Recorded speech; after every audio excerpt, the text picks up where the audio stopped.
Yes, ठीक है। Okay, good evening everyone. जैसा कि आप सभी को पता था कि हमने लास्ट क्लास में क्या पढ़ा था, हमने समांतर चतुर्भुजों और त्रिभुजों से के क्षेत्रफल से संबंधित कुछ कॉन्सेप्ट पढ़े थे, जिसमें अभी हम आकृतियों के बारे में बात कर रहे थे। और लास्ट क्लास में हमने एक तो समांतर चतुर्भुज के बारे में बात की थी, समांतर चतुर्भुज की और उसके गुण क्या क्या होते हैं। उसके बाद हमने आयत के बारे में बात की थी, जो कि समांतर चतुर्भुज का ही एक प्रकार होता है। और हमने आयत के गुणों के बारे में भी देखा था, जहां हमने देखा था कि समांतर चतुर्भुज के सारे गुण तो आयत में होते ही हैं। इसके अलावा एक या दो गुण और एक्स्ट्रा होते हैं, जिसमें पहला है कि आयत के सभी कोण 90 डिग्री के होते हैं, और दूसरा आयत के दोनों विकर्ण बराबर लंबाई के होते हैं। ठीक है, ये सभी हमने पढ़ा था। चलिए अब हम क्या करते हैं, जैसे हर क्लास में करते आए हैं, एक क्वेश्चन सॉल्व कर लेते हैं पिछली क्लास पर बेस्ड। क्वेश्चन क्या है? अच्छा, एक मिनट रुकना। हाँ, क्वेश्चन क्या है? क्वेश्चन ये है जो कि आप अपनी स्क्रीन पर देख सकते हो, और सभी को आंसर कहाँ देना है? सभी को पोल सेक्शन में जाके इसका आंसर करना है। क्वेश्चन है कि यदि जो आयत हमें दे रखा है ABCD, यदि उसमें AC, ध्यान रखना क्या दिया हुआ है, AC 8 सेंटीमीटर है, तो हमें OB प्लस OC का मान ज्ञात करना है। हमें क्या करना है? OB प्लस OC का मान ज्ञात करना है।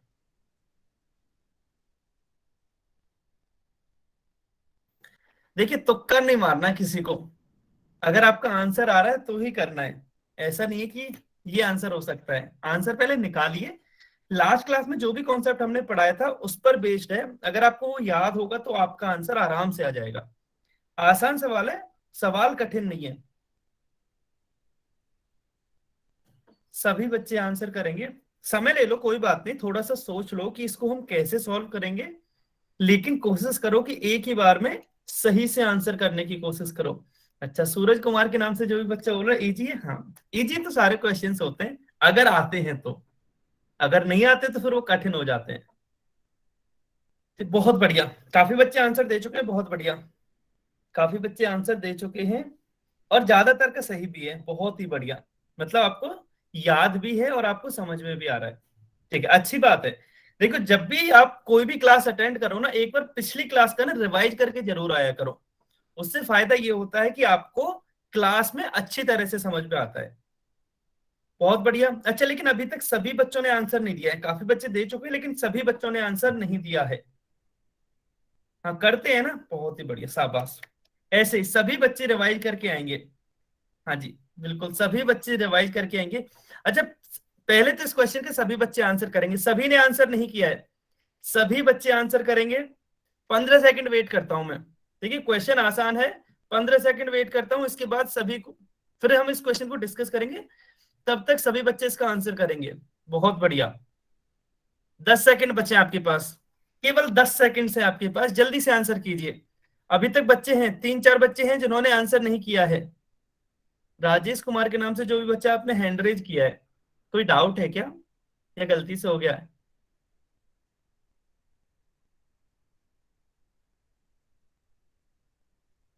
अच्छा, ठीक है। 5 सेकंड और वेट करते हैं, लास्ट 5 सेकंड है आपके पास। 5, 4, 3, 2, 1। समय समाप्त। चलिए, हाँ जी, अभी दो बच्चों ने, एक तो पूजा के नाम से जो बच्चा है और एक राजेश के नाम से जो बच्चा है, आपने हैंड रेज किया था। कोई डाउट है क्या? पहले आप ये बताइए। दो बच्चों ने हैंड रेज किया था, शायद गलती से हुआ होगा। ठीक है, चलिए अब हम इस क्वेश्चन को डिस्कस कर लेते हैं। अच्छा, आयत में, कोई बात नहीं, ठीक है। आयत के बारे में हमने लास्ट क्लास में पढ़ा था ना।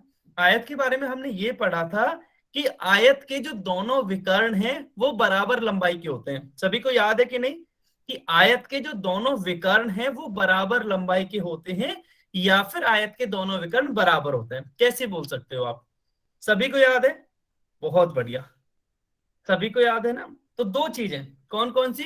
एक तो विकर्ण बराबर होते हैं,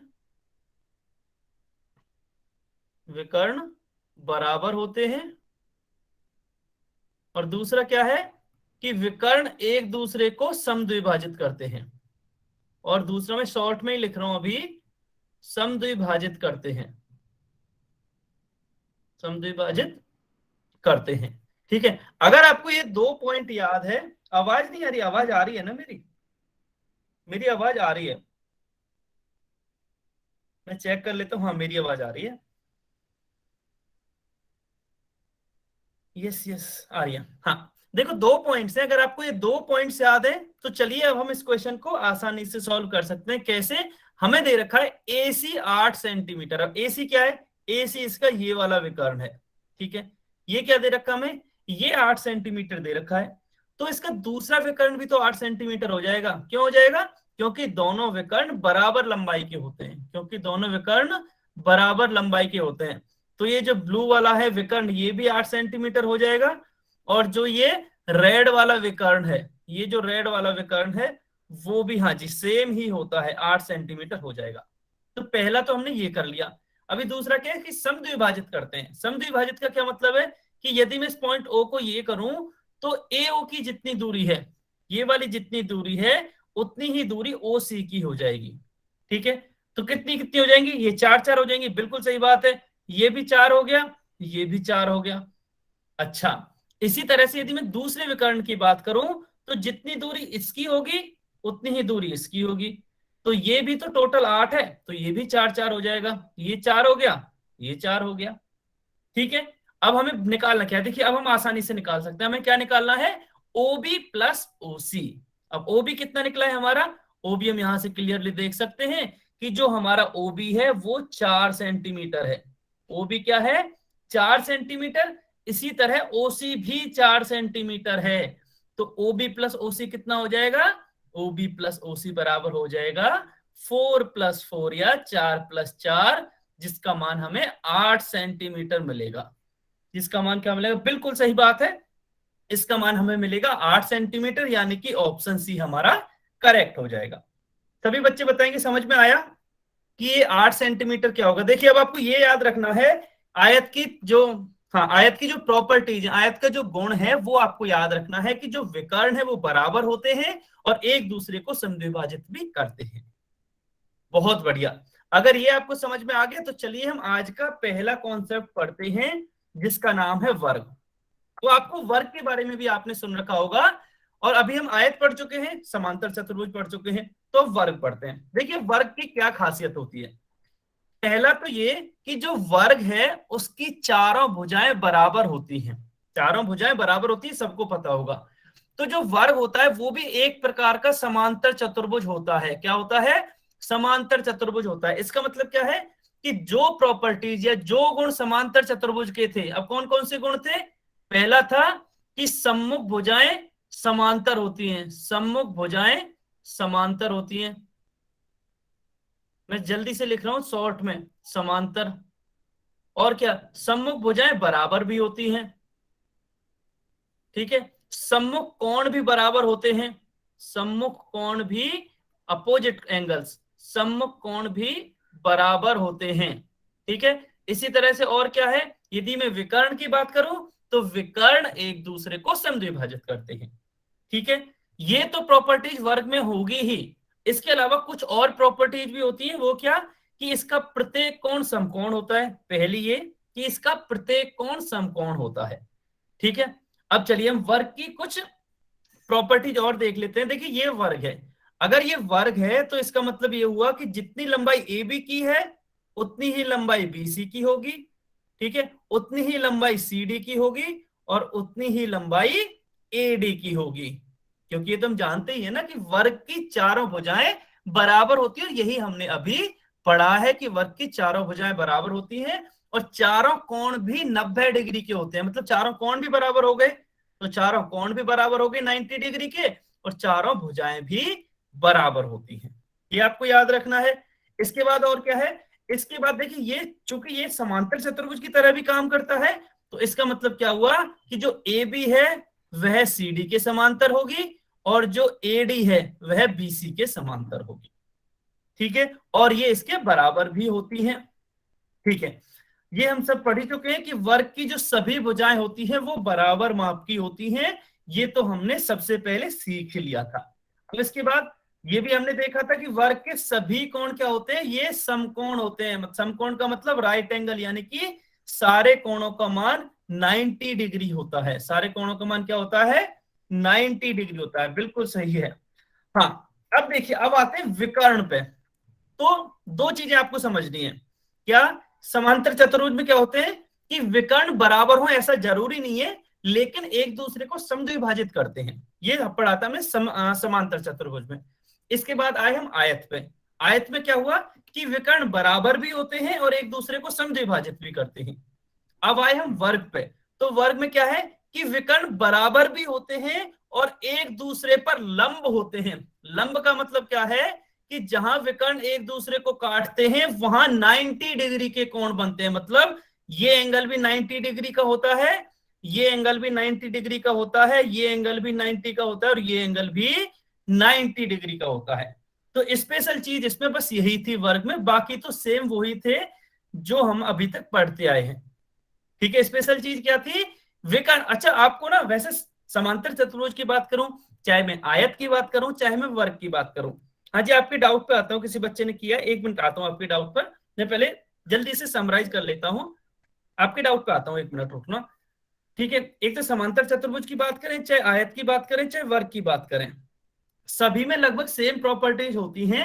एक तो उनकी भुजाओं के आधार पर आप बता सकते हो। तो 3 चीजें आपको हमेशा याद रखनी है कि भुजाओं में क्या संबंध है, कोणों में क्या संबंध है और विकर्ण के लिए क्या कंडीशन है। अगर आपको तीनों कंडीशन याद है तो आप उसकी सारी प्रॉपर्टीज बता सकते हो। हाँ, अब आते हैं रामदेवी। हाँ, अब बताइए आपका क्या डाउट है। सर जो ये विकर्ण में जो चारों कोण सर बराबर होते हैं 90 डिग्री के। हाँ हाँ, चारों बराबर ही होंगे ना, 90 डिग्री के होते हैं। सर पर फिर जो इनकी भुजा होती है इनमें 90 डिग्री का कोण नहीं होता। भुजाओं में भी होता है ना, ये वाला कोण 90 का होता है, ये वाला, ओके सर। ये पूरा सर कोण। ये बस अकेला या चारों होते हैं सर। चारों ही, चारों ही सारे कोण, ये भी 90 ओके डिग्री के होते हैं और ये जो अंदर बनते हैं वो भी 90 डिग्री के होते हैं चारों। ठीक है, ओके सर। ये वर्ग के लिए आपको हमेशा याद रखना है। अब ये बताइए, वर्ग के लिए समझ में आया, वर्ग के लिए सभी को समझ में आया। मैं आपको याद करने का तरीका बताया ना कि कोई भी आकृति जब आप पढ़ोगे समांतर चतुर्भुज से रिलेटेड, आपको 3 चीजें हमेशा देखनी है कि उनकी भुजाओं में क्या संबंध है, कोणों में क्या संबंध है और विकर्ण में क्या प्रॉपर्टी लगती है। ठीक है, अगर आपको वो पता है तो आप सारी प्रॉपर्टी आराम से बता सकते हो। ठीक है, बहुत बढ़िया। अब हम क्वेश्चन सॉल्व करते हैं। ठीक है, क्वेश्चन सॉल्व करते हैं। हाँ जी, अब आया है क्वेश्चन 17, क्वेश्चन नंबर 17। काफी अच्छा क्वेश्चन है। ये थोड़ा सा सोचना पड़ेगा, ये थोड़ा सा आपको सोचना पड़ेगा कि क्वेश्चन नंबर 17 में क्या है कि 3 सेंटीमीटर भुजा वाले वर्ग की विकर्ण की माप आपको बतानी है कि 3 सेंटीमीटर भुजा वाले वर्ग का विकर्ण कितना लंबा होगा, उसकी लंबाई कितनी होगी, ये आपको बताना है। सभी बच्चे पोल में आंसर करेंगे, कोई भी कमेंट में आंसर नहीं देगा। इसमें थोड़ा सा टाइम लग सकता है, टाइम लीजिए, लेकिन कोशिश करना कि एक ही बार में आपका सही आंसर आ जाए।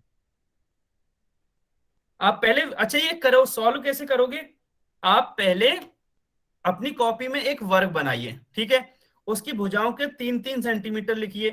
फिर विकर्ण बनाइए, कोई भी एक विकर्ण बना सकते हो, क्योंकि दोनों विकर्ण बराबर होते हैं तो कोई भी एक बना लो और उसका माप निकाल लो। तो कोई भी एक विकर्ण बनाइए और उसका माप निकालने की कोशिश कीजिए।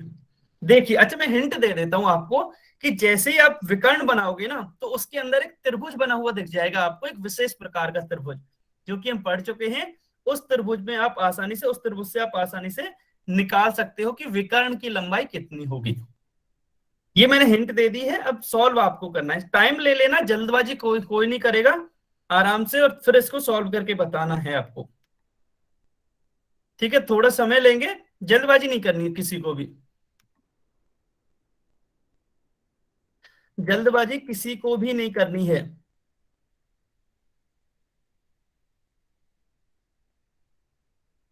बहुत बढ़िया, बहुत बढ़िया। अभी तक आपने आंसर देना स्टार्ट कर दिया है, 2 बच्चों ने आंसर दिया, दोनों का सही है, बहुत बढ़िया, शाबाश, बहुत ही बढ़िया। इसी तरह से आंसर करेंगे सभी। मैं फिर से बोल रहा हूं, जल्दबाजी कोई नहीं करेगा, पूरा समय है आपके पास, जल्दबाजी नहीं करेंगे, आपको बस ये बताना है कि विकर्ण की लंबाई कितनी होगी। सभी बच्चे बताएंगे।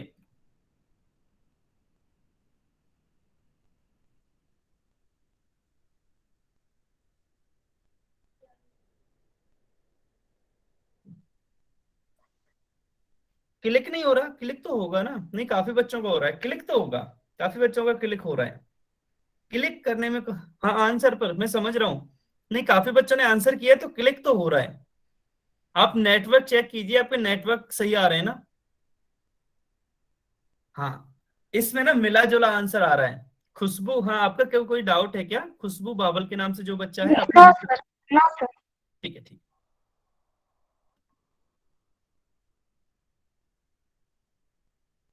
बहुत बढ़िया। इसमें ना सभी ने मिला जुला आंसर दिया है। कुछ ने बोला है ए सही है, कुछ ने बोला है बी सही है, कुछ ने बोला है सी सही है, कुछ ने बोला है डी सही है। और चारों तो सही नहीं हो सकते, केवल एक ही ऑप्शन सही होगा। केवल एक ही ऑप्शन सही होगा। यस। लास्ट 15 सेकंड वेट करते हैं। अब हमने काफी टाइम वेट कर लिया, लास्ट 15 सेकंड वेट करते हैं, फिर हम इस क्वेश्चन को डिस्कस करेंगे। लास्ट 15 सेकंड है आपके पास। 15 सेकंड है, जल्दी से सॉल्व कीजिए अब। लास्ट 10 सेकंड है आपके पास, केवल 10 सेकंड है, जल्दी से सॉल्व कीजिए। बहुत बढ़िया, काफी बच्चे आंसर कर भी चुके हैं वैसे। बहुत बढ़िया। 10 सेकंड है आपके पास। आपके पास केवल 10 सेकंड से, जल्दी से आंसर कीजिए। Last 5 second. 5, 4, 3, 2, 1। समय समाप्त। चलिए, अभी अब सब बच्चे ध्यान से समझेंगे, क्योंकि काफी ने इधर उधर आंसर किया था। हम क्या करते हैं, हम सबसे पहले एक विकर्ण बना लेते हैं। हम सबसे पहले क्या करते हैं, एक विकर्ण बना लेते हैं। हाँ, किसी को कुछ कहना है क्या? नहीं, ठीक है। एक विकर्ण बनाया हमने। ये एक भुजा हो गई, ये उसकी दूसरी भुजा हो गई, ये इसकी तीसरी भुजा हो गई, और ये चौथी भुजा हो गई। ठीक है, ये क्या बन गया? ये एक विकर्ण बन गया है। अब यहां से हमें क्या करना है? हमें ये पता है कि इस विकर्ण के जो चारों भुजा हैं वो 3 सेंटीमीटर हैं। तो मैं क्या कर रहा हूं, चारों पे नाप लिख रहा हूं। उसका माप जो होता है, ये 3 सेंटीमीटर, ये 3 सेंटीमीटर, ये 3 सेंटीमीटर, और ये भी 3 सेंटीमीटर। अब हमें क्या करना है, इसके वर्ग, जो वर्ग बना है उसके विकर्ण की लंबाई बतानी है। अब विकर्ण दोनों बराबर होते हैं, तो आप किसी भी विकर्ण की लंबाई बता सकते हो। तो मैं क्या कर रहा हूं, मैं इसका ये वाला विकर्ण ले रहा हूं जो इधर से यहां तक मिला रहा है। ठीक है, मैं ये वाला विकर्ण ले रहा हूं। अब मैं क्या कर रहा हूं, मैं इसको नाम भी दे देता हूं ताकि समझने में आसानी हो। ए, बी, सी, डी। आप अपने हिसाब से कुछ भी नाम दे सकते हो, मैंने अपने हिसाब से इसको ABCD नाम दे दिया है। अच्छा, अब आपको सभी को कमेंट में ये बताना है, मैंने जैसे ही विकर्ण बनाया ना, तो मुझे एक चीज पता चल गई कि ये जो वर्ग है वो दो त्रिभुजों में टूट गया है। यस और नो, सभी बताइए। ये जो वर्ग है वो दो त्रिभुजों में टूट गया है, मुझे ये दिखा। अच्छा, आप ये बता सकते हो दोनों त्रिभुज कौन से प्रकार के त्रिभुज हैं? ये बता सकते हो कमेंट में लिख के कि ये दोनों त्रिभुज, ये जो दोनों ट्रायंगल हैं वो कौन से टाइप के ट्रायंगल हैं? बताइए। सभी बच्चे बताएंगे। सभी बच्चे बताएंगे कि ये जो दोनों ट्रायंगल, ये दोनों त्रिभुज बने हैं वो कौन से प्रकार के त्रिभुज हैं। बहुत बढ़िया। शिवानी के नाम से जो बच्चा है, राजेश, रामदेवी, हाँ, सूरज, हाँ जी, आपका आंसर एकदम सही है। संदीप, पूजा, रमेश, रवि, अंकित, हाँ जी, सभी का आंसर अब एकदम सही है कि ये समकोण त्रिभुज हैं। हमें कैसे पता चला? क्योंकि हमें पता है कि ये सारे कोण 90 डिग्री के होते हैं, तो ये भी 90 का हो जाएगा, इसलिए ये वाला त्रिभुज समकोण हो जाएगा। और ये भी 90 का है, तो त्रिभुज BCD भी राइट, हाँ जी, राइट एंगल ट्रायंगल या फिर समकोण त्रिभुज हो जाएगा। ठीक है, अब हम क्या करते हैं, समकोण त्रिभुज BCD की बात करते हैं। किसकी? BCD की बात करते हैं। अगर मैं BCD की बात करूं तो मैं क्या कर रहा हूं, BCD को ब्लैक कलर से बना देता हूं ताकि आपको ये अलग से दिखे। ठीक है, आपको ये ताकि अलग से दिखे। मैंने ये भुजा इससे बना दी, ये भुजा मैंने ऐसे बना दी, और ये भुजा मैंने ऐसे बना दी। अच्छा, मैंने ये त्रिभुजों के बारे में सोचा ही क्यों? पहला क्वेश्चन तो ये ना कि आपको कैसे पता चलेगा इस त्रिभुज के हेल्प लेनी है हमें। जैसे ही मैंने विकर्ण बनाया ना, देखिए विकर्ण का मुझे और कोई रास्ता नहीं पता कि ये विकर्ण कैसे निकाल सकता हूं, लेकिन मैंने जैसे ही ये वाला देखा कि ये समकोण है और ये भुजा कर्ण हो जाएगी, समकोण के सामने वाली भुजा कर्ण हो जाएगी, तो ये कर्ण है, ये आधार है, ये लंब है, इसका मतलब मैं पाइथागोरस प्रमेय लगा सकता हूं और पाइथागोरस प्रमेय से शायद मैं कर्ण निकाल पाऊं। ठीक है, चलिए हम देखते हैं कि त्रिभुज बीसीडी में क्या होगा। पाइथागोरस प्रमेय क्या कहती है कि जो कर्ण का स्क्वायर है वो किसके बराबर होगा, वो बराबर होगा लंब के स्क्वायर के प्लस आधार के स्क्वायर के बराबर होगा।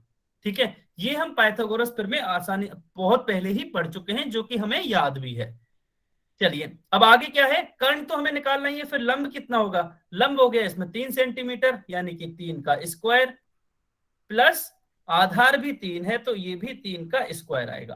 3 का स्क्वायर कितना होता है, जल्दी से बताइए, सभी बच्चे बताएंगे 3 का स्क्वायर कितना होता है, सभी बच्चे बताएंगे कमेंट में लिख के कि 3 का स्क्वायर कितना होता है। हाँ बहुत ही आसान है, तो 3 का स्क्वायर होता है 9, तो यहां भी आ जाएगा 9 + 9, ठीक है, जो कि हो जाएगा टोटल 18।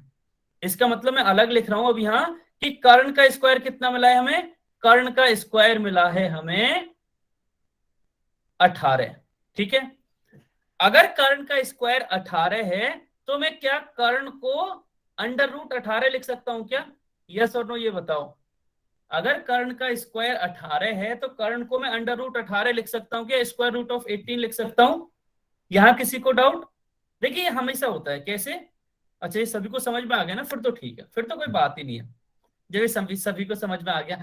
अब मुझे √18 आंसर आ गया है, लेकिन मैं चारों ऑप्शंस में देख सकता हूं कि √18 तो कहीं भी नहीं है, इसका मतलब मुझे, अच्छा आपको समझ में नहीं आया ना खुशबू, कोई बात नहीं, मैं ये बता देता हूं। देखिए कहीं भी यदि मान लो a बराबर 3 है, खुशबू केवल आप बताओगे ए, अच्छा आ गया क्या, ठीक है ठीक है ठीक है ठीक है, अगर आ गया तो चलिए। हाँ कर्ण √18, अभी हमें कैसे पता चलेगा कि कौन सा आंसर सही है, तो देखिए √18 किसी भी ऑप्शन में नहीं है, इसका मतलब हमें इसको और थोड़ा सा सॉल्व करना पड़ेगा। अब हम सॉल्व कैसे करते हैं, √4 का मान कितना होता है, आप बता सकते हो क्या, √4 का मान कितना होता है, सभी बच्चे कमेंट में लिख के बताएंगे √4 का मान कितना होता है, √4 का मान बताइए जल्दी से, ये तो आसान है, कठिन है क्या, √4 का मान, √4 पूछा है मैंने, हाँ ये कंफ्यूजन है ना आपको, ये कंफ्यूजन है आपको, अच्छा बहुत बढ़िया। ठीक है, और किसी का कोई अलग आंसर है क्या, या सभी का यही आंसर होगा, और किसी का कोई अलग आंसर, अच्छा ठीक है ठीक है, अभी कोई आंसर नहीं करेगा। अब आप बताओ 4 का स्क्वायर का आंसर कितना होगा, इसका आंसर कितना होगा, दोनों का, इसका आंसर बताना भी आपको, 4 के वर्ग का आंसर, सभी बच्चे बताएंगे, अभी शायद आपको गलती का एहसास हो जाएगा कि आपने, देखो आप इसका भी 16 बता रहे हो, पहले वाले का भी 16 बता रहे हो, तो कहीं कुछ तो गलत है, इसका 8 होगा नहीं, 4 स्क्वायर का मतलब होता है 4 × 4, 4 × 4 कितना आएगा, हाँ इसका 16 होगा, बिल्कुल सही बात है, इसका होगा 16। फिर √4 का कितना होगा, तो इस पे आते हैं, √4 का कितना होगा इस पे आते हैं, तो मैं इस पूरे को इरेज कर देता हूं और √4 पे आता हूं। देखिए कभी भी जब हम स्क्वायर रूट में वैल्यू निकालते हैं ना, तो हम क्या करते हैं कि जो उसके अंदर नंबर होता है उसको हम तोड़ लें, तोड़ने से क्या फायदा होगा, तोड़ने से ये फायदा होगा कि हम फिर संख्याओं का जोड़ा बनाते हैं और उस जोड़े में से एक संख्या बाहर लेते हैं। ठीक है, कैसे कि मान लो मैं 4 को तोड़ू तो क्या मैं 4 को 2 × 2 लिख सकता हूं क्या, 2 × 2 लिख सकता हूँ कि, ये बताइए यस और नो, 4 को मैं 2 × 2 लिख सकता हूँ ना, हाँ ठीक है। अब जब हम इस पे से रूट में से बाहर निकालेंगे ना, तो जोड़े में से केवल एक ही संख्या बाहर आती है, जोड़े में से क्या आती है, केवल एक ही संख्या बाहर आती है, तो केवल 2 आएगा जब हमने रूट से बाहर निकाला। ठीक है, रूट से, हाँ जी, तो बाहर निकाला तो 2 आएगा। अच्छा आपका डाउट ये होगा कि सर यहाँ तो 2 बार 2 था, मान लो इस 4 की बजाय, ठीक है मैं इसको इरेज करता हूं, अब आपको ध्यान से समझना है, स्क्वायर रूट का थोड़ा सा कंसेप्ट समझ लेते हैं। मान लो इस 4 की जगह 8 होता रूट, तो इसका आंसर कैसे निकालते, तो देखिए इसको भी हम ऐसे तोड़ते, कैसे, 2 × 2 × 2 ऐसे लिख सकते हैं, फिर इसका आंसर क्या आता, फिर से जोड़े बनाते हैं हम, देखिए ये बन गया एक जोड़ा, लेकिन इसके साथ कोई जोड़ा नहीं बना, तो इसको तो हम अंदर ही रहने देंगे और इस जोड़े में से 1 2 को बाहर ले लेंगे, इस जोड़े में से 1 2 को बाहर लिया तो 2 आया, और ये 2 अंडर रूट के अंदर ही रहेगा, तो 2√2। इसका मान क्या आएगा? 2√2। ये है सभी को समझ में कि √8 का मान कितना होता है? 2√2। कैसे निकालते हैं ये सभी को समझ में आना चाहिए। हाँ जी, बहुत बढ़िया। अब मैंने √8 लिया है, इसी तरह मैं √18 लेता हूं। इसी तरह मैं क्या लेता हूं? √18, क्योंकि हमें √18 का मान निकालना है। तो मैंने लिया है यहाँ √18। अब आप ये बताइए √18 को मैं कैसे लिख सकता हूं? अच्छा, अब अभाज्य संख्याओं के रूप में लिख सकते हो। 9 × 2 कोई नहीं लिखेगा, क्योंकि 9 अभाज्य संख्या नहीं है। हाँ खुशबू, बताइए आपका क्या डाउट है? सर अभाज्य संख्या क्या होती है? Prime numbers. आप इंग्लिश पूछना चाह रहे हो डेफिनेशन ये बताओ? सर इंग्लिश में। इंग्लिश में प्राइम नंबर्स, ठीक है। हाँ, तो आपको क्या करना है, 18 को प्राइम फैक्टर्स के रूप में लिखना है, ठीक है। हिंदी वाले सुन लें कि 18 को आपको अभाज्य संख्याओं के गुणनखंड के रूप में लिखना है। जैसे अभी हमने क्या लिखा था? 8 को लिखा था ना 2 × 2 × 2। 2 अभाज्य संख्या है इसलिए हमने ले लिया था इसको। हमने 8 को 4 × 2 नहीं लिखा था, ध्यान रखना है आपको। हमने लिखा था 2 × 2 × 2। हाँ जी, सभी बच्चे इसलिए 18 को लिखेंगे। अच्छा, रवि नायर के नाम से जो बच्चा, उन्होंने लिखा है 3 × 3 × 3। 3 × 3 × 3 18 आता है क्या? एक बार बताना। 3 × 3 × 3 18 आता है क्या आंसर? कोशिश कीजिए, देखो सभी बच्चे कोशिश कीजिए, 18 को आप ऐसे गुणा के रूप में लिखने की कोशिश कीजिए। अच्छा, सभी बच्चे आंसर देंगे जो भी आपको सही लग रहा है। 18 को जैसे हमने 4 को लिखा था ना 2 × 2, 4 को अभी लिखा था हमने 2 × 2। इसी तरह से 8 को हमने लिखा 2 × 2 × 2। इसी तरह सभी बच्चे 18 को गुणा के रूप में लिखने की कोशिश करेंगे। सभी कमेंट कीजिए, कुछ तो लिखो आप, ताकि मुझे पता चल जाए अगर आप गलत भी लिखते हो तो गलती कहां करते हो। सभी बच्चे लिखेंगे 18 को गुणा के रूप में लिखेंगे। कौन कौन सी संख्याओं को गुणा करके हम 18 ला सकते हैं? जल्दी से लिखो। वैसे रवि नायर, हाँ जैसे रवि नायर ने कोशिश तो की थी, रवि नायर के नाम से जो बच्चा है। गलत सही का बाद में देख लेंगे, आप कोशिश करके बताइए एक बार।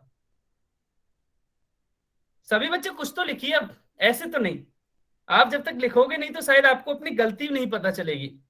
या हो सकता है आप सही लिखते हैं, ये भी तो हो सकता है ना आप सही लिख दें आंसर।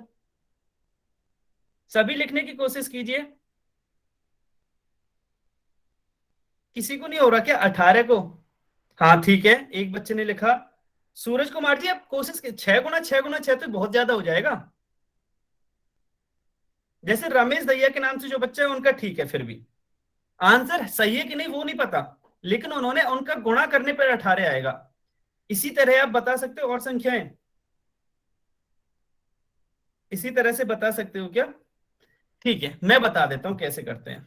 देखिए इनको करते कैसे, अब उस पर भी आ जाते हैं, थोड़ा सा डिटेलिंग में आ जाते हैं। मैं क्या कर रहा हूं, मैं इस पे वापस से क्वेश्चन पे वापस आते हैं। अभी हम थोड़ा सा इस पे स्क्वायर रूट पे, वर्गमूल और वर्ग पे थोड़ा सा डिस्कशन कर लेते हैं। तो उसके लिए मैं एक नया पेज ले लेता हूं, ठीक है, ताकि आपको अच्छी तरह से समझा सकूं। देखिए अब आपको सभी को ये समझ में आ जाएगा। जब मैं 18 के गुणनखंड करता हूं ना, तो कैसे करते हैं गुणनखंड? सबसे पहले किसका भाग दूंगा, बता सकते हो? हाँ, अच्छा अभी आ गया क्या सभी का? बहुत बढ़िया। रामदेवी के नाम से जो बच्चा है और खुशबू, अब आपका सही है। हाँ, सबसे पहले 2 का देंगे, बिल्कुल सही बात है। 2 × 9 18, ये 9 आ गया। अब 9 में 2 का देंगे, लेकिन 2 का जाता नहीं है, इसलिए अब हम 3 का देंगे। 2 से जस्ट बड़ी संख्या 3 है, तो 3 का 3 बार दिया, 3 तिया 9। अब 3 का फिर से करेंगे, 3 में 1।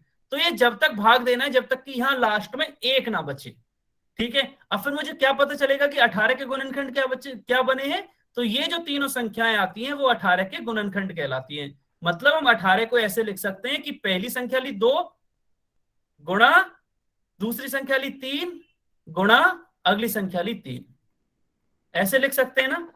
18 को कैसे लिख सकते हैं? 2 × 3 × 3।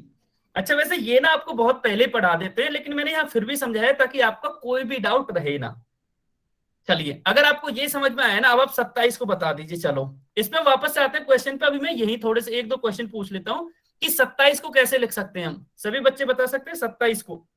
अभाज्य गुणनखंड होने चाहिए। अभाज्य गुणनखंड का मतलब केवल आप इन संख्याओं का यूज कर सकते हो, 2 3 5 7 11। 9 नहीं आती अभाज्य संख्या, क्योंकि 9 तो 3 से भाग हो जाती है ना।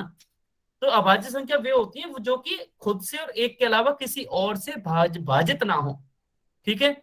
इसी तरह आपको ये बताना है कि 27 को हम कैसे लिख सकते हैं। क्वेश्चन ये है, सभी बच्चे लिख के बताएंगे 27 को हम कैसे लिख सकते हैं। 27 को हम कैसे लिख सकते हैं, सभी बच्चे लिख के बताएंगे। अभी 3 बच्चों ने बताया है केवल, रुखसाना, शिवानी, रमेश, हाँ अभी खुशबू का भी आ गया और सोमनाथ, बहुत बढ़िया। अंकित, हाँ जी आपका बिल्कुल सही है। मीरा, हाँ जी, कि इसको लिख सकते हैं 3 गुणा 3 गुणा 3। अच्छा इसको ना क्रॉस चेक भी तो कर सकते हो, जैसे 3×3 = 9, यहां तक 9 हो जाएंगे, 9×3 = 27, तो इसका आंसर 27 ही आएगा। ऐसे आप क्रॉस चेक भी कर सकते हो कि आपका सही है या गलत।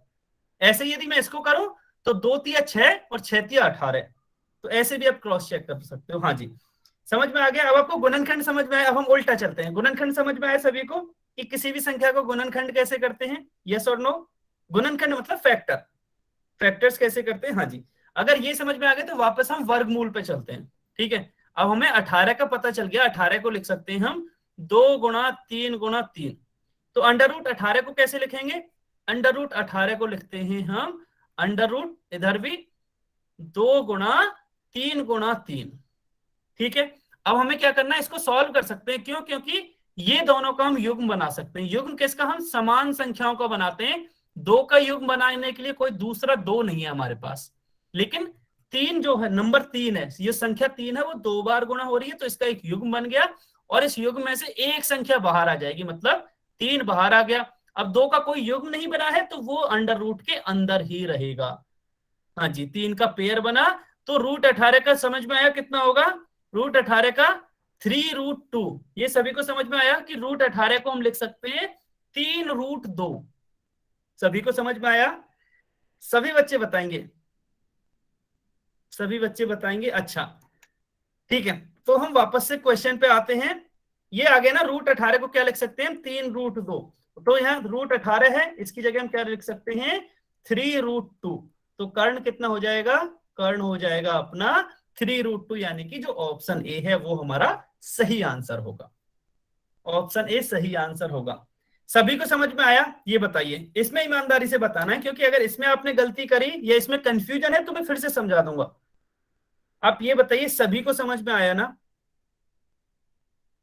हाँ, तो कर्ण ही तो निकालना था हमें, ये कर्ण ही तो है, इसका विकर्ण की लंबाई है जो, इस त्रिभुज का कर्ण हो जाएगा। हाँ जी सभी को आ गया ना। चलिए अब मैं एक छोटा सा क्वेश्चन और पूछ लेता हूं आपसे यहीं से। हमने 18 तो ये लिखा था, और 27 का अभी हमने लिखा था कि इसको लिख सकते हैं 3×3×3। तो अब √27 बता सकते हो, √27 कितना आएगा, √27 कितना आएगा। अच्छा आपको टाइप कैसे करना है, टाइप करने में दिक्कत आ सकती है। जैसे मैं इसको टाइप करता ना, तो मैं ये लिखता 3√2, मैं इसको ऐसे टाइप करता, मैं टाइप की बात करता हूं। एग्जाम में आपको या कॉपी में ऐसे ही लिखना है, लेकिन कमेंट में आपको ऐसे टाइप करना है, इसीलिए जो इसका आंसर आएगा ना वो इस तरह से टाइप करना है। ठीक है, सभी बच्चे इस तरह से टाइप करेंगे कि 27, √27 का आंसर कितना आएगा। देखिए ये तो बहुत आसान हो गया ना, अब तो मैंने यहाँ फैक्टर्स लिख ही दिए, आप इसमें से जोड़े बनाइए, जितना जोड़े बन सकते हैं उस हिसाब से अपना आंसर बताइए। बहुत बढ़िया, शाबाश, मतलब आपको समझ में आया ना, बहुत ही बढ़िया। शिवानी, रुखसाना, रमेश, रामदेवी, अंकित, रवि, खुशबू, हाँ जी सभी का एकदम सही है कि हम √27 को लिख सकते हैं 3×3×3। बहुत बढ़िया। निखिल, सूरज, आपका भी सही है। और हमने क्या किया फिर, 2 3 का एक जोड़ा बना लिया है, ये 3 का, और इसको बाहर ले आए। ठीक है, बाहर ले आए तो ये 3 रह जाएगा, लेकिन अभी भी एक 3 बच गया, तो उसको हमने अंदर ही रखा, इसको अंदर ही रखा, तो ये कितना आ जाएगा, 3√3। बिल्कुल सही बात है। ठीक है, तो यहां से हमने एक और चीज सीख ली जल्दी से, कि स्क्वायर रूट कैसे निकालते हैं। इसको ना वर्गमूल बोलते हैं, स्क्वायर रूट बोलते हैं इसको इसका बोलते हैं हम कि वर्गमूल 27 का मान कितना है, वो है 3√3। क्या बोलते हैं हम इसको, वर्गमूल 27। ठीक है, या फिर इंग्लिश में क्या बोलते हैं इसको, स्क्वायर रूट, स्क्वायर रूट 27, आप कुछ भी बोल सकते हो। ठीक है, अब आपको दोनों चीजों में अंतर समझना पड़ेगा। आपको समझना पड़ेगा कि यदि मैं लिख रहा हूं कि स्क्वायर रूट या वर्गमूल 4, तो इसका मान होता है 2, और अगर मैं लिख रहा हूं 4 का स्क्वायर, तो इसका मतलब होता है 4×4 यानी कि 16। सभी को समझ में आया दोनों में अंतर, वर्ग में और वर्गमूल में। स्क्वायर में और स्क्वायर रूट में अंतर समझ में आया सभी को? बहुत बढ़िया, ठीक है। चलो हमने एक और चीज समझ ली। अगर आप में से किसी को कंफ्यूजन होगा तो चलिए एक और क्वेश्चन है आपके पास, एक और क्वेश्चन आ रहा है अभी आपके पास, आपके स्क्रीन पर ये देखिए क्वेश्चन नंबर 18। क्वेश्चन नंबर 18 और आ गया है अभी आपके पास, सभी बच्चे सॉल्व करेंगे। क्वेश्चन नंबर 18 में क्या है, हमें ए बी सी डी दे रखा है, ठीक है। ए बी सी डी क्या दे रखा है, ये एक वर्ग है। अच्छा आपको ये ध्यान रखना है कि ए बी सी डी, अच्छा वो पता कैसे चला, किसी को दिख रहा है कि अच्छा इसमें लिखा हुआ तो नहीं है वर्ग है, कुछ और शायद दे रखा है इसमें, ठीक है। अच्छा क्वेश्चन पे आते हैं वापस, हमें ये दे रखा है कि यदि ए बी सी डी में जो ए ओ की लंबाई है वो 3 सेंटीमीटर है। हाँ जी साइन है, बिल्कुल सही बात है, साइन है इसमें कहीं तो, बिल्कुल बिल्कुल सही बात। यदि ए बी सी डी में ए ओ 3 सेंटीमीटर है तब हमें ए सी और बी डी का मान ज्ञात करना है। अच्छा क्वेश्चन पढ़ने से पहले बच्चों ने सॉल्व कर दिया और आंसर सही भी है कुछ का, तो बहुत बढ़िया, शाबाश, बहुत ही बढ़िया। जल्दबाजी किसी को नहीं करनी, आप आराम से सॉल्व कर लीजिए लेकिन एक ही बार में सही करने की कोशिश करो। ए ओ 3 है, देखिए ए ओ 3 है, तब हमें ए सी और बी डी बताना है, ए सी और बी डी की लंबाई बतानी है। बहुत बहुत बढ़िया, ठीक है, शाबाश शाबाश, अभी आप सही आंसर देने लगे हो, बहुत बढ़िया, बहुत ही बढ़िया। अच्छा लेकिन अभी तक आधे बच्चों ने आंसर किया अभी तक, हाँ बहुत बढ़िया, अभी आंसर करने लगे हैं, शाबाश। लास्ट 15 सेकंड वेट करते हैं, देखिए ये तो आसान है, वैसे भी बहुत आसान है। लास्ट 15 सेकंड वेट करते हैं, जल्दी से इस क्वेश्चन को सॉल्व कीजिए। केवल 15 सेकंड से आपके पास, केवल 15 सेकंड से आपके पास, जल्दी से सॉल्व कीजिए, जल्दी से सॉल्व कीजिए, केवल 15 सेकंड है आपके पास, 10 सेकंड बचे हैं अभी, अभी 10 सेकंड्स बचे हैं, ओनली 10 सेकंड्स आर रिमेनिंग, केवल 10 सेकंड्स और बचे हैं, जल्दी से आंसर कीजिए। लास्ट 5 सेकंड, 5 सेकंड्स, 5 4 3 2 1, समय समाप्त। चलिए देख लेते हैं कि कौन सा आंसर सही होगा। अच्छा हमें ये पता है कि ए ओ 3 है, अब ए ओ कहाँ है, यदि मैं इस डायग्राम में बनाऊं, अच्छा इससे पहले हमें क्या पता रखना है, देखिए हमें बस ए बी सी डी दे रखा है, ना हमसे ये बोला ये समांतर चतुर्भुज है, ना हमसे ये बोला कि ये वर्ग है, ना हमसे ये बोला कि आयत है, तो हम ये कैसे निकालेंगे। अगर आप चारों भुजाओं पर देखोगे ना तो ये वाला साइन है, ये वाला साइन है, ये है और ये है, ठीक है। अगर ऐसा है, ध्यान ध्यान से सुनना है आपको, अगर ऐसा है तो इसका मतलब क्या है कि ये चारों भुजाएं बराबर हैं, ठीक है, क्योंकि चारों पे सेम तरह का साइन है, चारों भुजाएं बराबर हैं, ठीक है। पहला तो ये, अब भुजाएं तो बराबर हो गई लेकिन कोण भी तो 90 डिग्री का होना चाहिए चारों, तो एक कोण हमें दे रखा है 90 डिग्री का, अगर ये 90 दे रखा है तो ये भी 90 हो जाएगा, ये भी 90 हो जाएगा और ये भी 90 हो जाएगा। इसका मतलब क्या हुआ कि चारों कोण 90 डिग्री के भी हैं, ठीक है, चारों कोण क्या है, 90 डिग्री के भी हैं। इसका मतलब ये जो दी गई आकृति है वो हो जाएगी हमारी वर्ग या फिर स्क्वायर, ठीक है, या फिर स्क्वायर। अच्छा अब हमें यह पता चल गया कि जो ए बी सी डी है वो स्क्वायर है और यह वर्ग है, और वर्ग की सारी प्रॉपर्टीज हमें पता है। इसमें दे रखा है एओ 3 सेंटीमीटर है, अब एओ पे आते हैं, एओ क्या है, ये 3 सेंटीमीटर है, यहां से यहां तक ये 3 है। अब आप ये बता सकते हो ओसी कितना होगा, कमेंट में लिख के बताइए ओसी कितना होगा, अगर एओ 3 है तो ओसी कितना होगा, नीले वाले जो बनाया है मैंने, ओसी कितना होगा। हाँ अच्छा यहां से ही आंसर दे रहे हो लेकिन पोल सेक्शन में काफी बच्चों ने गलत आंसर किया है। हाँ जी बिल्कुल, ओसी भी 3 होगा, क्यों, क्योंकि ये दोनों बराबर होते हैं, ये दोनों बराबर होते हैं, ये 3 हो जाएगा। तो टोटल एसी की लंबाई कितनी हो जाएगी, इन दोनों को जोड़ दो, टोटल जो एसी की लंबाई है इन दोनों को जोड़ दो, 3 + 3 बराबर हो जाएगी 6, ठीक है, ये हो गया 6 सेंटीमीटर।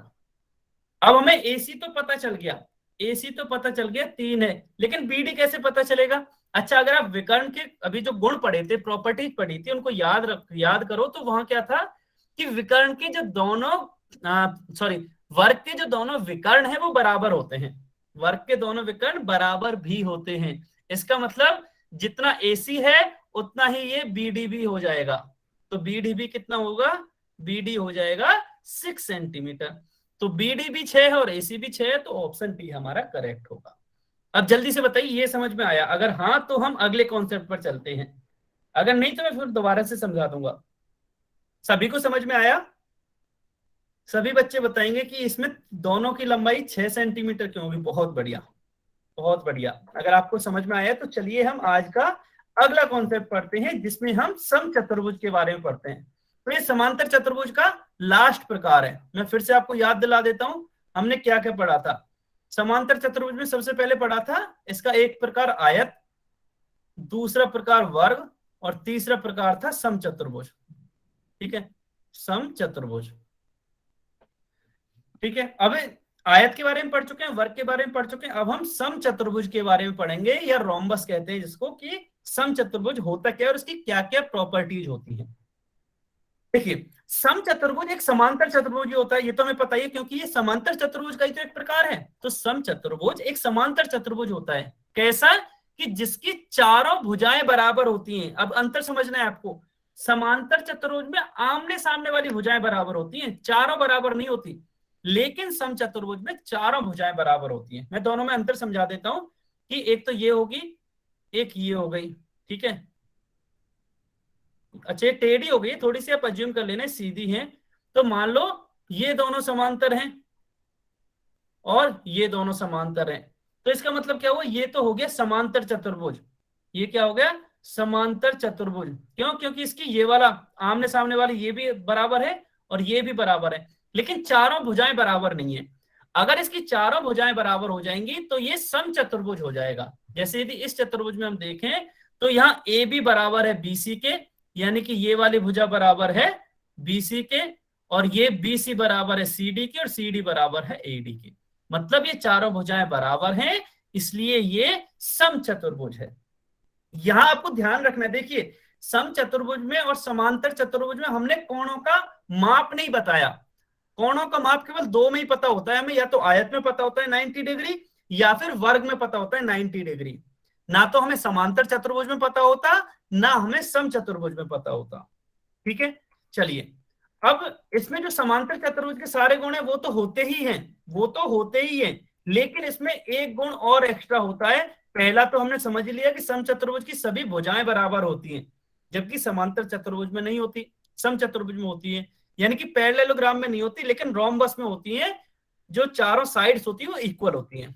एक और अगला वो है कि जो विकर्ण है वो परस्पर लंब होते हैं। विकर्ण क्या है? परस्पर लंब होते हैं। अब इसका मतलब समझना है आपको।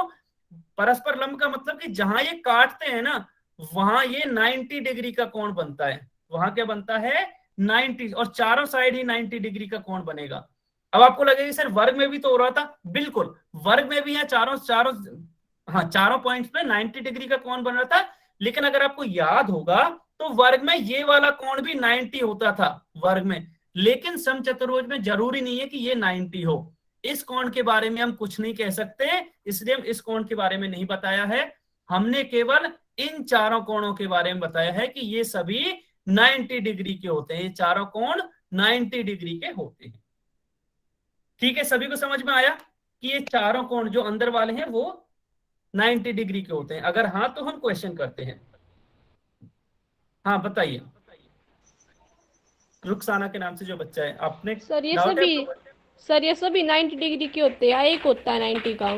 सभी सभी सभी सभी 90 के सर। हाँ जी। अच्छा देखो, आपको ना ये डाउट क्यों आता है, मुझे ये समझ में नहीं आता। अगर एक कोण है तो सभी अपने आप हो जाएंगे, कैसे? मैं बता देता हूँ कैसे। देख, मान लो ये वाला कोण है, ठीक है, ये वाला 90 का है, ठीक है।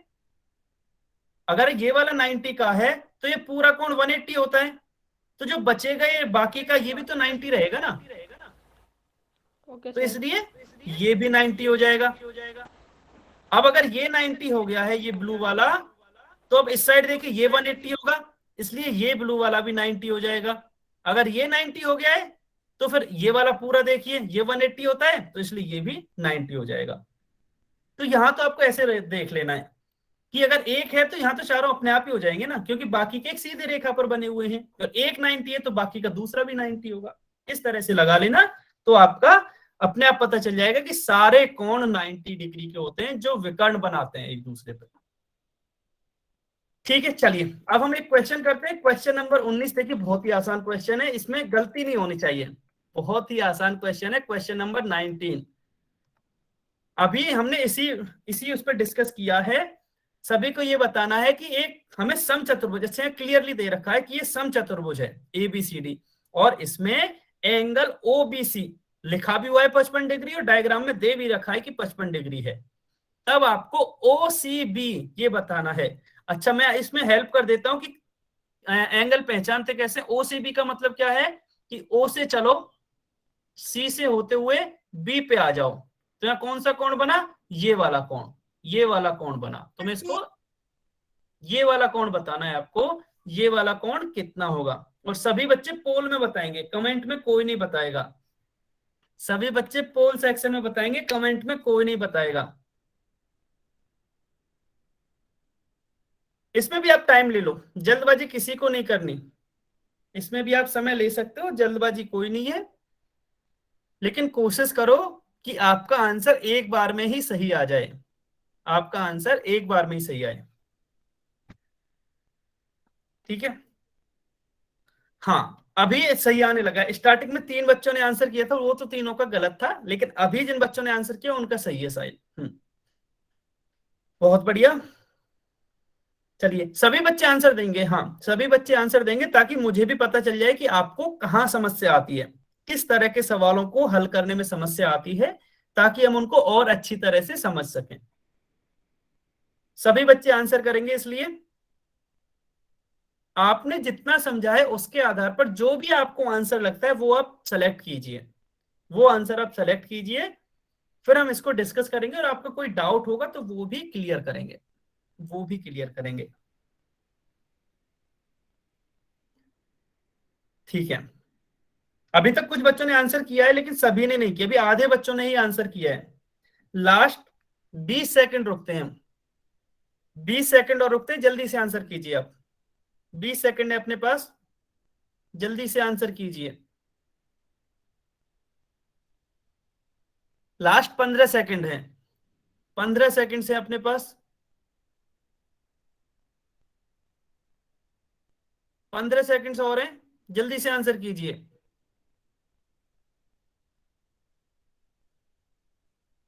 15 सेकंड और हैं आपके पास, 10 सेकंड है अभी, अभी केवल 10 सेकंड हैं, जल्दी से आंसर कीजिए। आपके पास 10 सेकंड बचे। अच्छा, उसके बाद से एक भी बच्चे ने आंसर नहीं किया, क्या हुआ, कठिन लगा ये क्वेश्चन? 15 सेकंड है आपके पास, 15 सेकंड्स, जल्दी से आंसर कीजिए। 15, अच्छा सॉरी 10 सेकंड बचे थे ना अभी तो, हाँ 10 सेकंड बचे हैं, 10 सेकंड बचे हैं, जल्दी से आंसर कीजिए। लास्ट 5 सेकंड, 5 सेकंड्स और हैं। 5 4 3 2 1। कोई बात नहीं, गलत हो गया तो अभी मैंने पोल बंद कर दिया। अभी आप कमेंट में दे सकते हो, अगर किसी बच्चे का गलत हो गया है तो वो अभी कमेंट में लिख ले। अगर किसी बच्चे का आंसर गलत हो गया है तो अभी वो कमेंट में लिख सकता है अपना आंसर, ठीक है। चलिए देखते हैं कि क्या आंसर आता है इसका। अच्छा, हमें ये पता है कि ये एक समचतुर्भुज है, ठीक है। अगर समचतुर्भुज है तो पहला तो ये कि इसकी चारों भुजाएं बराबर होंगी, चारों भुजाएं बराबर होंगी। लेकिन भुजाओं से यहाँ कोई बात बनेगी नहीं, क्योंकि हमें कोण बताना है, तो हमें कोणों के बारे में एक इंफॉर्मेशन चाहिए। अब कोणों के बारे में क्या इंफॉर्मेशन है समचतुर्भुज में, कि जो ये विकर्ण एक दूसरे को काटते हैं वहां 90 डिग्री का कोण बनता है। मतलब ये वाला कोण 90 डिग्री का होगा, ये वाला कोण 90 डिग्री का होगा, ये वाला कोण 90 डिग्री का होगा, और ये वाला कोण 90 का होगा। अगर ऐसा है तो क्या करेंगे, हमें केवल इस वाले कोण से मतलब है। क्यों? क्योंकि हमें केवल इस त्रिभुज में बात करनी है। इस त्रिभुज में क्यों करनी है? क्योंकि ये कोण दे रखा है, ये वाला पूछा है, और ये हमें पता है, ठीक है। मैं फिर से अरेंज करके बताता हूं कि इस वाले त्रिभुज की बात कर रहे हैं हम, ये वाले रेड कलर से जो मैंने बनाया है, केवल हम इस त्रिभुज की बात कर रहे हैं। इसकी हमने बात क्यों की? क्योंकि इसमें ये तो 55 डिग्री दे रखा है, ये हमने 90 डिग्री निकाल लिया, या इसकी प्रॉपर्टी से निकाल लिया। अब हमें ये पता करना है, हमें ये पता है कि तीनों का योग कितना होगा। त्रिभुज के तीनों कोणों का योग होता है 90 डिग्री। तो अभी तो मैं शॉर्टकट में लिख रहा हूं, इसको एंगल बी मान रहा हूं मैं, इसको एंगल सी मान रहा हूं। हालांकि सी नहीं होगा, आपको पूरा ऐसे ही लिखना है कि angle OBC plus angle BOC plus angle OCB, इन तीनों का योग 180 डिग्री होगा। ठीक है, इन तीनों का योग क्या होगा? 180 डिग्री। अब ओबीसी ये हमें दे रखा है 55 डिग्री, तो ये हो गया 55 डिग्री प्लस बीओसी कौन सा है? बी से स्टार्ट करे, ओ से होकर गए और सी पे गए, तो बीओसी तो 90 डिग्री है, बीओसी 90 हो गया प्लस ओसीबी, ओसीबी तो हमसे पूछा है तो ओसीबी को हम ऐसे ही लिख देते हैं, ओसीबी बराबर 180। तो 50 और 90 को जब मैंने जोड़ा तो ये आएगा 145 डिग्री प्लस एंगल ओसीबी बराबर हो गया 180 डिग्री। तो यहां से एंगल ओसीबी आ जाएगा 180 डिग्री माइनस 145 डिग्री। ठीक है, 180 माइनस 145 डिग्री, तो इसका आंसर हमें 35 डिग्री मिलेगा। इसका आंसर क्या मिलेगा? 35 आएगा ना, 45 नहीं। 180 में से हमें 145 घटाना है। 45 क्यों आएगा आंसर? 190 में से घटाते तो 100 तो हमारा 45 आता ना। अभी तो 180 में से घटाया है, 180 में से घटाया है। हाँ जी, इसका आंसर आएगा 35, यानी कि जो ऑप्शन डी है वो हमारा करेक्ट होगा। बताइए सभी को समझ में आया? ये थोड़ा तो डिफिकल्ट क्वेश्चन था, इतना भी नहीं था बट थोड़ा सा डिफिकल्ट था। सभी को समझ में आया इसमें 35 आंसर कैसे आया है? सभी बच्चे यस लिखेंगे, अगर नहीं आया है तो नो लिखेंगे। सभी बताइए कमेंट में। बहुत बढ़िया, अगर सभी को समझ में आया है तो आज का लास्ट क्वेश्चन सॉल्व करते हैं, जो कि आप अपनी स्क्रीन पर देख सकते हो। लास्ट क्वेश्चन और सॉल्व करते हैं जो कि आप अपनी स्क्रीन पर देख सकते हो। Question number 20, question number 20। इसको आराम से सॉल्व करना है, जल्दबाजी नहीं करनी है इसमें। इसमें जल्दबाजी किसी को नहीं करनी है, आराम से सॉल्व करना है। Question number 20, question number 20।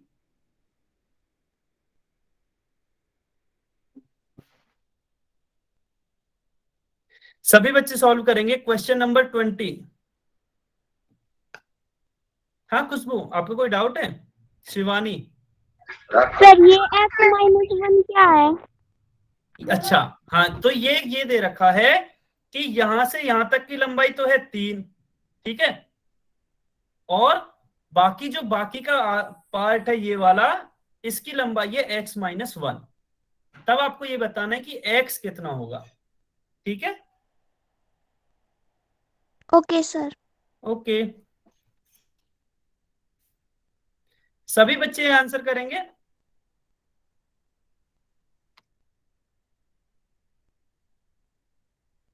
अच्छा, अभी तक कुछ बच्चे आंसर दे चुके हैं और अच्छी बात ये है, अच्छी है बेकार है पता नहीं, लेकिन किसी का भी आंसर सही नहीं है अभी तक। संदीप कश्यप के नाम से जो भी बच्चा, आपको कमेंट में आंसर नहीं करना, आपको कमेंट में आंसर नहीं करना। वैसे आपका आंसर गलत है, लेकिन आपको आंसर कमेंट में करना नहीं होता है। सभी बच्चे पोल सेक्शन में आंसर करेंगे, सभी बच्चे पोल सेक्शन में आंसर करेंगे। देखिए ये समचतुर्भुज है, और समचतुर्भुज में भी समांतर चतुर्भुज के सारे गुण होते हैं। मैंने हिंट दे दी है, समचतुर्भुज में भी समांतर चतुर्भुज के सारे गुण होते हैं। आपको वो याद करना है और आपका आंसर आ जाएगा। समचतुर्भुज में भी समांतर चतुर्भुज के सारे गुण होते हैं। सभी बच्चे आंसर करेंगे?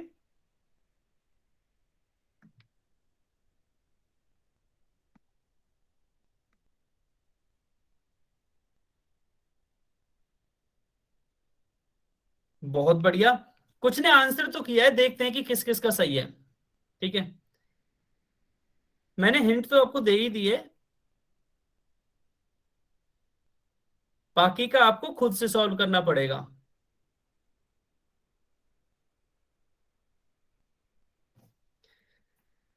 ठीक है, काफी बच्चे आंसर कर चुके हैं। लास्ट 15 सेकंड और वेट करते हैं। देखिए आसान क्वेश्चन है, मुझे नहीं पता कि आपको एक कठिन क्यों लग रहा है। लास्ट 15 सेकंड रुकते हैं, लास्ट 15 सेकंड रुकते हैं। 10 सेकंड और है आपके पास, केवल 10 सेकंड से आपके पास, केवल 10 सेकंड से आपके पास। जल्दी से आंसर कीजिए, केवल 10 सेकंड है आपके पास, जल्दी से आंसर करो। Last 5 second. 5 4 3 2 1, समय समाप्त। अच्छा, अभी अपने पास थोड़ा सा टाइम लेते हैं, 6:29 हो गए, थोड़ा सा 1-2 मिनट आगे बढ़ेंगे। मैं आपसे 1-2 क्वेश्चन पूछ रहा हूं। पहले ये बताइए, ऑप्शन सी किसने दिया है आंसर? केवल एक ही बच्चे ने दिया है। ऑप्शन सी किसने आंसर किया है, वो अपना नाम बताएंगे? कमेंट में लिख के बता दो, कोई बात नहीं। अच्छा, आपने दिया है, ठीक है। ऑप्शन बी किसने दिया है? ऑप्शन बी, ये भी केवल एक ही बच्चे ने आंसर किया है। वो किसने किया है? ऑप्शन बी किसने किया है? हाँ जी। अच्छा, आपको पता चल गया कि ठीक है, लेकिन मैं ऑप्शन बी किसने किया है? अंजलि ने किया है, ठीक है। अच्छा, पता नहीं, केवल अंजलि का सही है आंसर, केवल अंजलि का आंसर सही है। लेकिन खुशबू, आपके साथ अच्छी चीज ये है कि आपको पता चल गया कि आपका आंसर गलत हो गया है। चलिए देखते हैं कि इसमें क्या क्या। आपको समांतर चतुर्भुज में हमने एक प्रॉपर्टी पढ़ी थी, जो कि सम चतुर्भुज में भी होगी, कि जो विकर्ण है समांतर चतुर्भुज के या सम चतुर्भुज के, जो विकर्ण हैं वो एक दूसरे को समद्विभाजित करते हैं। ये पता है सभी को। एक दूसरे को समद्विभाजित करने का क्या मतलब है? मतलब ये दोनों विकर्ण इस बिंदु पर काट रहे हैं एक दूसरे को, तो जितनी इसकी लंबाई होगी उतनी ही इसकी भी लंबाई होगी। अगर ऐसा है तो यानी कि जितनी x-1 है वो 3 के बराबर होगा। तो यहां से बताना x का मान कितना आएगा, यहां से बताना x का मान कितना आएगा, सभी बच्चे बताएंगे x का मान कितना आएगा यहां से। अगर x-1 3 के बराबर है तो x कितना आएगा, सभी बच्चे बताएंगे कमेंट में लिख के। तो फिर गलत क्यों हुआ? अभी कमेंट में सभी सब सही आंसर कर रहे हैं कि ये एक को इधर ले जाएंगे तो ये 3+1 हो जाएगा और ये हो जाएगा 4 सेंटीमीटर। तो x का मान कितना आया? 4 सेंटीमीटर, ऑप्शन बी। कंफ्यूजन कहां हुआ था ये बताओ, चलो कोई बताएगा अनम्यूट करके कि कंफ्यूजन कहां हुआ है? कोई बताएगा? क्लास बस इतनी थी, वैसे आज का लास्ट क्वेश्चन था, बस क्लास यहीं तक है। अच्छा, आपका गलती से गलत लग गया, ठीक है, बाकी का ठीक है। क्लास बस यहीं तक थी, अगर आपको जाना है तो जा सकते हो, ठीक है। अगर कोई डाउट हो तो प्लीज डाउट जरूर पूछ लेना, बस क्लास यहीं तक थी। हाँ, मीरा, मीरा गौतम के नाम से जो भी बच्चा, आपने हैंड रेज किया, डाउट है कोई? हाँ जी, बताइए। हाँ बताइए, आप बार बार हैंड रेज कर रहे हो, बता दो, बस क्लास वैसे यहीं तक थी, ओके।